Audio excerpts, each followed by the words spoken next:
Okay, today on this video we're going to show how to take the wheel itself out of the housing and put a new one in there, and Adam's going to show us how to do that with two 3/4 wrenches.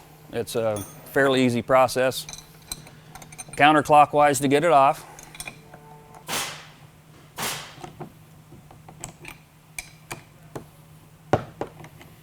A socket on one side would also be okay to use in this situation.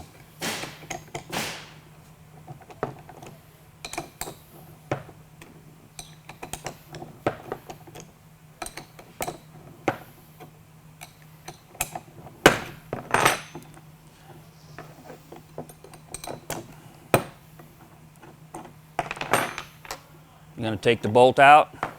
There's a little, what is that thing called in there? Sleeve. There's a little sleeve on the inside of it that you want to make sure on the new one that's in there, and just put it back on and put the bolt back through there with your new one and tighten it back up and you're good to go.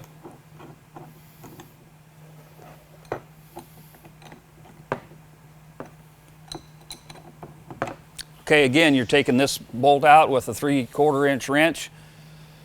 Take the old one out and grab your new one, put it back in, put the bolt back in, tighten it back up with the 3/4 inch, and you have successfully replaced a caster.